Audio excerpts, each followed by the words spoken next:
ರಾಜಧಾನಿಯ ಆಗುಹೋಗುಗಳನ್ನು ನೋಡಿಕೊಳ್ಳಲು ಗೂಢಚರರನ್ನು ಕಳುಹಿಸಿದ್ದೇನೆ.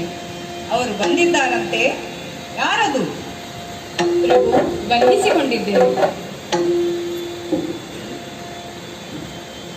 ರಣಪರಾಕ್ರಮಧೀರಾಯ ಗುಣವಿಧಾನ ಕಠೋರಾಯ ರಣಪರಾಕ್ರಮಧೀರಾಯ ಗುಣವಿಧಾನ ಕಠೋರಾಯ ಮಣಿಮುಕುಟಧಾರ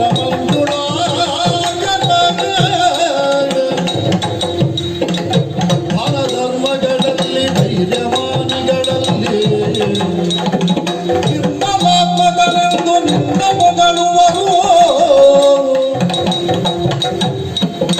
ನಿರ್ಮಲಾತ್ಮಕರೆಂದು ನಿನ್ನ ಹೊಗಳುವರು. ರಣಪರಾಕ್ರಮ ಧೀರಾಯ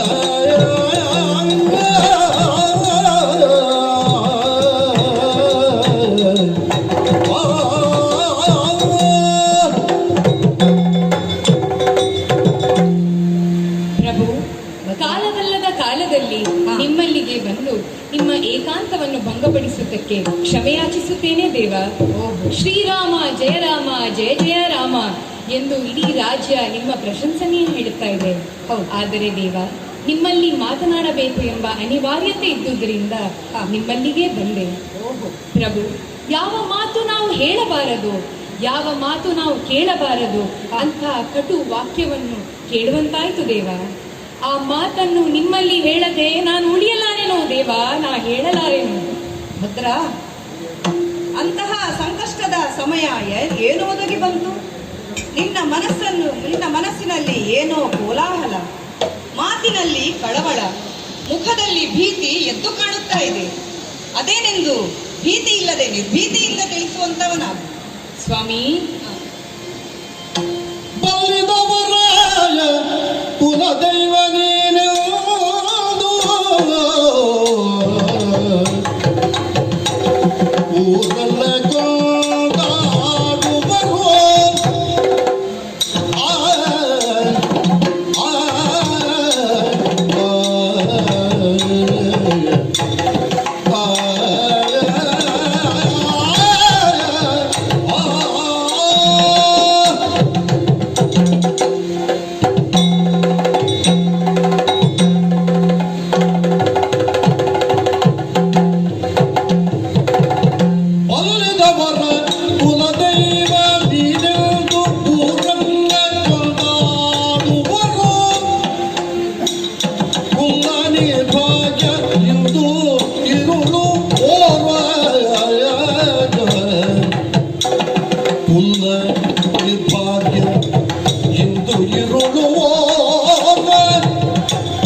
ಊರಲ್ಲ ಕೊಂಡಾಡುವರು.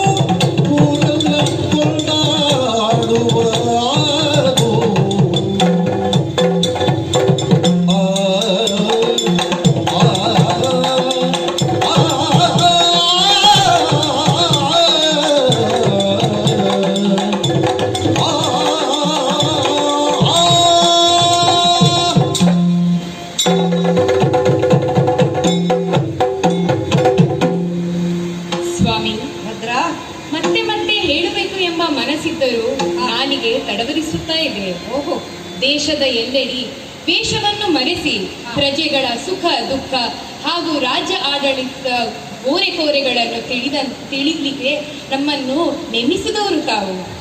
ಹಾಗೆ ಇರುತ್ತಾ ನಮ್ಮ ಊರಿನ ರಜಕನೊಬ್ಬ ತನ್ನ ಪತ್ನಿಯು ತವರಿಗೆ ಹೋದಂತ ಹೊತ್ತಿನಲ್ಲಿ ತನಗೆ ತಿಳಿಸದೆ ತಾಯಿ ಮನೆಗೆ ಹೋಗಿ 3 ದಿವಸ ನಂತರ ಬಂದಂತ ಪತ್ನಿಯನ್ನು ಮನೆಗೆ ಸ್ವೀಕರಿಸಲಿಲ್ಲ. ಹೌದೇ? ಆಗ ಪ್ರಭು ಅವಳು ಹೇಳಿದಂತಹ ಮಾತು, ಏನದು? ರಾವಣ ಕದ್ದೊಯ್ದಂತ ಸೀತೆಯನ್ನು ಎಷ್ಟೋ ದಿನ ಲಂಕೆಯಲ್ಲಿ ಇಟ್ಟರೂ ಮತ್ತೆ ರಾಮ ಸ್ವೀಕರಿಸಲಿಲ್ಲವೇ? ಆಗ ಆ ರಜಕನಂದ ದೇವ, ರಾವಣ ಸೀತೆಯನ್ನು ಕದ್ದರು ರಾಮ ಸ್ವೀಕರಿಸಬಹುದು, ಆದರೆ ನಾನು ನಿನ್ನನ್ನು ಮನೆಯೊಳಗೆ ಸ್ವೀಕರಿಸಲಿಕ್ಕೆ ನಾನು ರಾಮನಾಗೆ ಹುಚ್ಚನ ಎಂಬುದಾಗಿ ಅಂದ ದೇವ. ಹೌದೇ?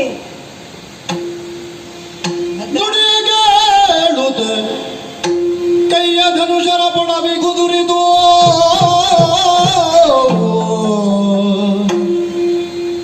ನುಡಿಗ ಕೇಳುದ ಕೈಯ ಧನುಷರ ಪೊಡವಿ ಕುದುರಿದು ರೋಜ ಬರದು ಗಡದ ರೌದ್ರಾವೇಶದಲ್ಲಿ ಮರಳಿದರು ಮಂದಿರಕ್ಕೆ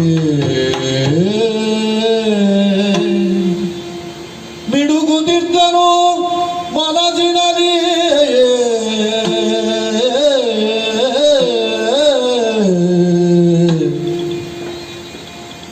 ಮಿಡುಗುತ್ತಿದ್ದರು ಮನಸ್ಸಿನಲ್ಲಿ ಕಂಗೆಡುತ್ತ ಕಣ್ಣಿಗೆ ನಿದ್ರೆ ಬಾ